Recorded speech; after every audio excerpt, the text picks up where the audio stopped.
A commonly asked question that I get all the time is, what S6, S7, and S8 abilities should I get for my units? Well, the short answer to that question is it depends on your playstyle. If you're extremely good at the game and you want to min-max DPS and you never get hit and you play perfectly, then just go pure damage because there's no point in going defense because you play perfectly. But if you play like an absolute monkey like myself and you get hit by every single attack and it seems like the bosses have aimbot, well then you might want to focus a little bit more on defense. Anyway, before we deep dive into this topic, if you're new to the channel, I upload PSO2 content daily, so if you do play this game, I would really appreciate a subscribe as it really helps out the channel. Anyway, without further ado, let's begin the video.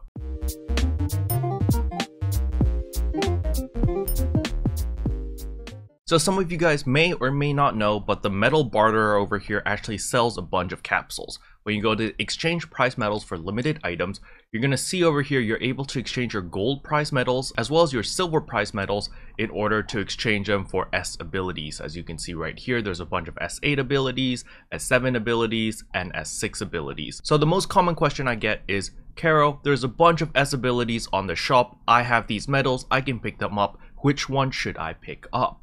Well, it just so happens that the S6 abilities over here, each specific S6 ability in this list right here is dedicated towards a specific class. So we're going to head over to my second monitor so that you can see what all this mumbo jumbo means in a little bit more detail. So we can see right here, again, we are at the Arc's Visiphone and it says right here, S-grade augments for units.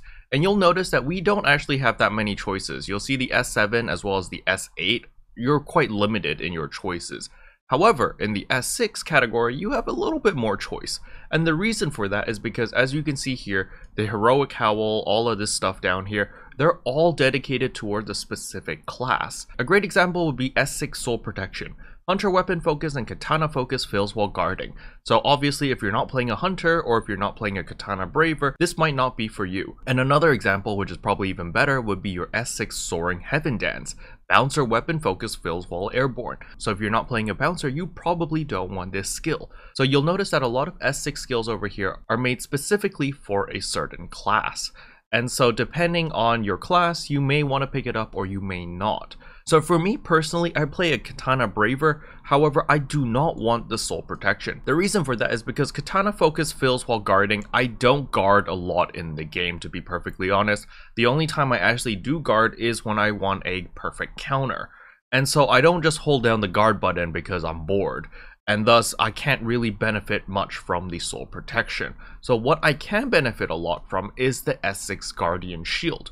Reduces damage taken by 7%, which is quite a big deal, because this is just unconditional across the board, 7% less damage taken, and it is active all the time. There is no internal cooldown, no nothing for this skill, so for the S6 capsule, I always take Guardian Shield. So you can see right here, just to prove it, that I do have my Trailblazer back piece. I have taken away my Stamina 4, and replaced it with S6 Guardian Shield. Now if you're planning to do the same thing just like me, well, lucky you can pick up S6 Guardian Shield right here, and it only costs 40 silver prize medals, so you should have enough. So you just click here and then you put in 40. Don't put in 77 like me. You might end up with 2 if you put 80 by accident, but you just want to put 40, you get 1, then you'll be able to just use the capsule and slot it into your unit. Very, very simple. Now the next question is going to be your S7 and S8. Unfortunately, we don't have that many choices from this shop right here. You can see S7, we've only got Fortified Melee, Ranged, or Technique. So just pick whatever works for you the most. It's just going to give you 30 melee power, 30 range power, or 30 technique power. There are better S7 abilities, however, they're not available at the shop and you're going to have to farm for them. As for S8 abilities, the shop only gives you 2 choices. You've got Fortified Life Vessel, which increases your max HP by 40, as well as Fortified Lucent Vessel, which increases your max PP by 4.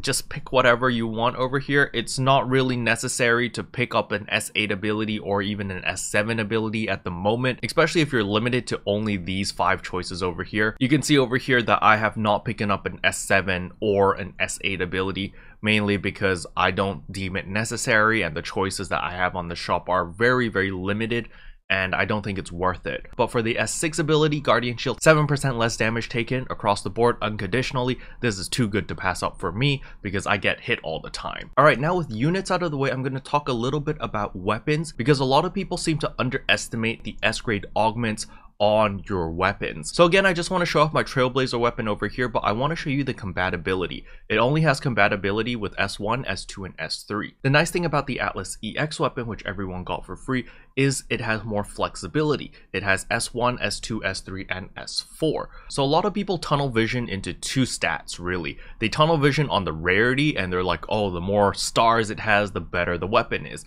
And the second thing a lot of people tunnel vision on is the power. So when you compare an Atlas EX weapon to a Trailblazer weapon, the Trailblazer weapon has more power than the Atlas EX. So a lot of people automatically think, oh, the Trailblazer weapon is automatically better than the Atlas EX simply because of power.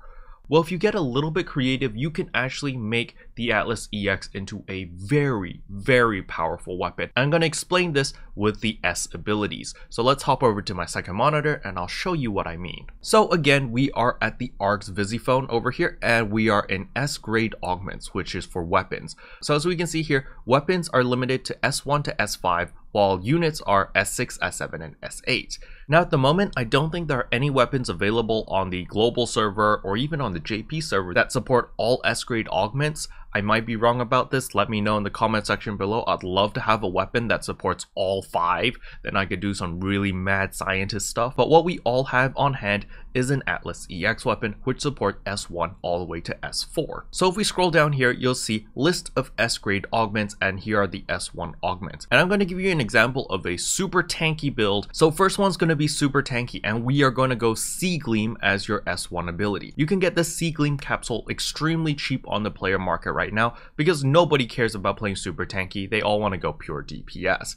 But you'll see what it does right here. Recovers 4% max HP every second for 30 seconds after taking 600 damage. So if you're playing in ultra hard, everything's going to hit you over 600 damage. So as long as you don't get one shot, you're going to be healing for 120% of your max HP over 30 seconds, because it heals 4% of your max HP every second for 30 seconds. And this over here has no cooldown. So every time you get hit for 600 damage, it refreshes the 30 seconds and it just keeps regenning 4% of your max HP. It's super, super strong.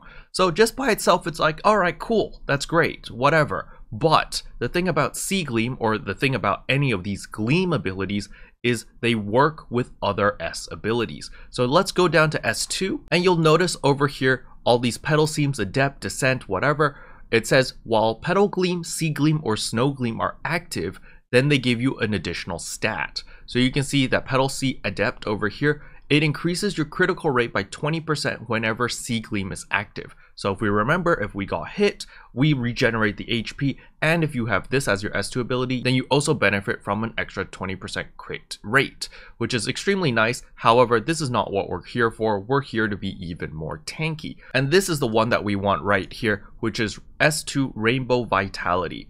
When Petal Gleam, Sea Gleam, Snow Gleam, Moon Gleam, Leaf Gleam, or Shadow Gleam are active, recover 3% of max HP every second.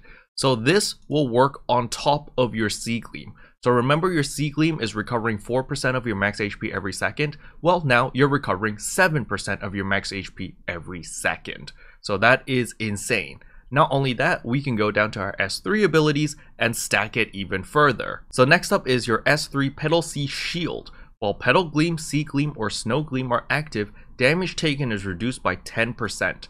So this is super duper nice, since you're getting a 10% damage reduction across the board, which is active all the time, because your Sea Gleam is active all the time as long as you get hit. So it's super, super strong. Basically gives you a little bit more survivability so that you can survive more hits. Then finally, we're going to scroll down to our S4 ability. Then over here on your S4 ability, you can take Rainbow Adversary, which recovers 500 HP whenever you take 500 or more damage, just in case you just need even more HP recovery. It's kind of ridiculous, since this will instantly heal 500 HP to give you that little bit of buffer so that you don't get one shot. Or you can pick up Rainbow Balance, which will reduce your PP consumption and increase your PP natural recovery. I think this is a typo over here. It's supposed to decrease PP consumption but increase natural recovery. So you have these two choices. Or if you want to go super brain dead monkey mode, you can pick up another S4 Steely Determination, which gives you another charge of Iron Will.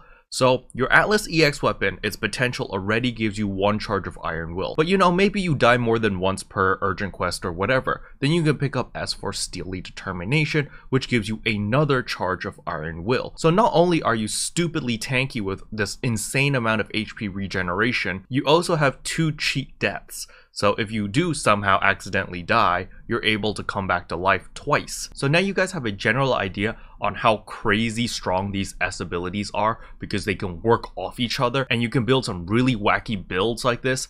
I actually got inspiration to try to mix and match all those S abilities, mainly because I watched Cake's video on like his super tanky maid build. That was quite a while ago, but he did it without the S abilities, which was pretty insane. But after reading that, you can definitely go that build and just be purely unkillable and still deal decent damage. Obviously, you're not going to be dealing like massive damage compared to everyone else, but you'll still do okay damage.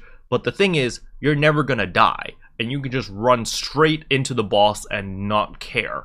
And the boss probably isn't going to do anything to you. Even better yet, if there is a weapon that exists out there that supports S1 all the way to S5, your S5 ability, you can get something really stupid. And that is S5 Life 5 Adaptation. Grants bonus when your max HP is at 1000 and every 500 max HP afterwards up to 3000 HP as follows. So TLDR.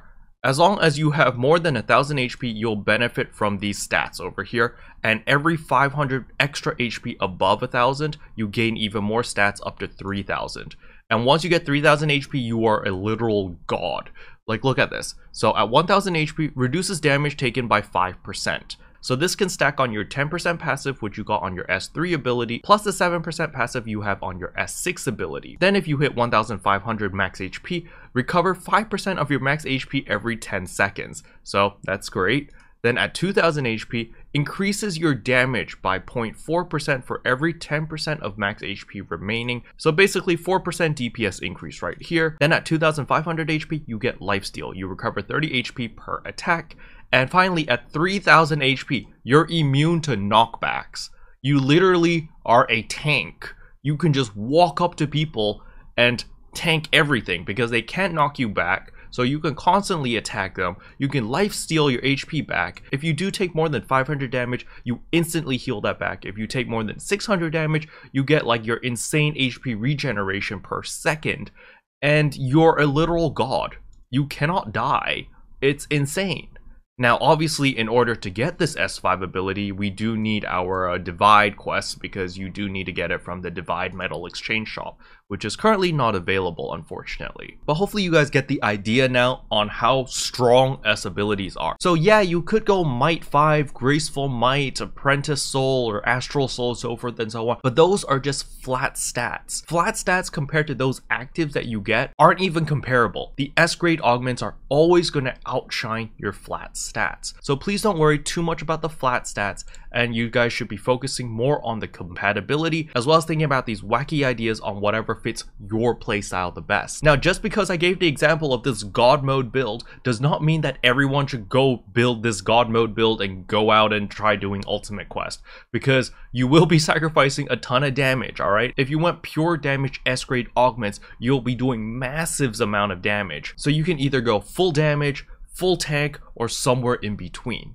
All right, now if you guys do want me to talk about a DPS spec S-grade augment build, do let me know in the comment section below, and maybe I'll make it as tomorrow's video or the day after's, because I don't want to bore you guys with all this information. Anyway, that's pretty much all I wanted to talk about in today's video. Hopefully it was helpful. If it was, I would appreciate a like and a subscribe, and I'll see you guys in tomorrow's video. Bye. What can I say except you're welcome?